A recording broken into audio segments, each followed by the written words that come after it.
ಈಗ ನಾವು ಬಂದಿರೋದು ತಾನೇಶ್ವರ ಮಹಾದೇವ ಟೆಂಪಲ್ಗೆ. ಇದು ಭದ್ರಕಾಳಿ ಟೆಂಪಲ್ ಇಂದ ಅರೌಂಡ್ 2-3 ಕಿಲೋಮೀಟರ್ಸ್ ಅಲ್ಲಿ ಇದೆ.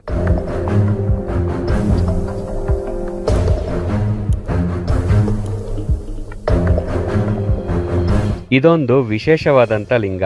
ಯಾಕಂದ್ರೆ ಈ ಲಿಂಗನ ಸ್ಥಾಪನೆ ಮಾಡಿರೋದು ಶ್ರೀಕೃಷ್ಣ. ಕುರುಕ್ಷೇತ್ರದಲ್ಲಿ ನೀವು ಈ ಟೆಂಪಲ್ನ ನೋಡ್ಲೇಬೇಕು. ಕುರುಕ್ಷೇತ್ರ ಯುದ್ಧ ಗೆಲ್ಲೋದು ಅಷ್ಟು ಈಸಿ ಅಲ್ಲ, ತುಂಬಾ ಕಷ್ಟ ಅಂತ ಸಾಕ್ಷಾತ್ ಶ್ರೀಕೃಷ್ಣನ್ಗೆ ಗೊತ್ತಿತ್ತು. ಯುದ್ಧಕ್ಕೆ ಹೋಗಕ್ಕಿಂತ ಮುಂಚೆ ಶ್ರೀಕೃಷ್ಣ ಹಾಗೂ ಪಾಂಡವರು ಇಲ್ಲಿ ಬಂದು ಈ ಲಿಂಗನ ಸ್ಥಾಪನೆ ಮಾಡ್ತಾರೆ. ಮಹಾಭಾರತ ಯುದ್ಧಕ್ಕಿಂತ ಮುಂಚೆ ಶ್ರೀಕೃಷ್ಣ ಪಾಂಡವರ ಜೊತೆ ಬಂದು ಇಲ್ಲೊಂದು ಲಿಂಗನ ಪ್ರತಿಷ್ಠಾಪನೆ ಮಾಡ್ತಾರೆ. ಆ ಲಿಂಗನ ಪ್ರತಿಷ್ಠಾಪನೆ ಮಾಡಿ ಯುದ್ಧದಲ್ಲಿ ನಮಗೆ ಗೆಲುವಾಗ್ಲಿ ಅಂತ ಕೇಳ್ಕೊಂಡು ಹೋಗ್ತಾರೆ. ಆ ಲಿಂಗನೇ ನಾವಿವಾಗ ನೋಡ್ತಾ ಇರೋದು.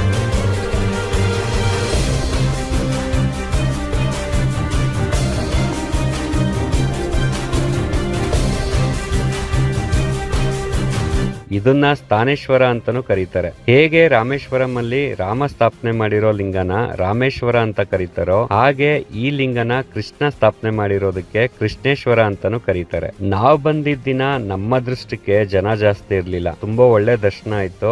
ನಮ್ಗಂತೂ ತುಂಬಾನೇ ಖುಷಿ ಆಯ್ತು. ನನ್ಗೆ ತುಂಬಾ ರಶ್ ಅಲ್ಲಿ ದೇವ್ರನ್ನ ನೋಡಕ್ ಇಷ್ಟ ಆಗಲ್ಲ. ಸ್ವಲ್ಪ ಜನ ಕಮ್ಮಿ ಇರ್ಬೇಕು, ಕಣ್ ತುಂಬಾ ದೇವ್ರನ್ನ ನೋಡ್ಬೇಕು, ಆಗ್ಲೇ ಸಮಾಧಾನ ಆಗೋದು. ಅದಕ್ಕೆ ನಾನು ಜಾಸ್ತಿ ರಶ್ ಕಮ್ಮಿ ಇದ್ದಾಗ್ಲೇ ಹೋಗ್ತೀನಿ. ಈ ಮರ ನೋಡಿ, ಒಂದೇ ಮರದ ತರ ಕಾಣುತ್ತೆ, ಬಟ್ 7 ತರ ಗಿಡ ಇದ್ರಲ್ಲಿದೆ ನೋಡಿ. ಬೇವಿದೆ, ಮತ್ತೆ ಅರಳಿ ಇದೆ, ಆಲ ಇದೆ, ಮತ್ತೆ ಇಲ್ಲಿ ಕೆಳಗಡೆನು ಬೇರೆ ಬೇರೆ ಯಾವ್ದೋ ಬೇರೆ ಬೆಳೀತಾ ಇದೆ. ನೋಡಕ್ ಮಾತ್ರ ಒಂದೇ ಮರದ ತರ ಇದೆ, ಬಟ್ 7 ಮರಗಳು ಮಿಕ್ಸ್ ಆಗಿದೆ ಇದರಲ್ಲಿ. ಆ ಮರ ನೋಡಿ ಇಲ್ಲಿಂದ ಕಾಣಿಸ್ತಾ ಇದೆ. ಒಂದು 3-4 ತರ ವೆರೈಟಿ ಅಂತ ಬೆಳ್ಕೊಂಡಿದೆ ಇದರಲ್ಲಿ. ಈ ದೇವಸ್ಥಾನಕ್ಕೂ ಎಂಟ್ರಿ ಫ್ರೀ ಇರುತ್ತೆ.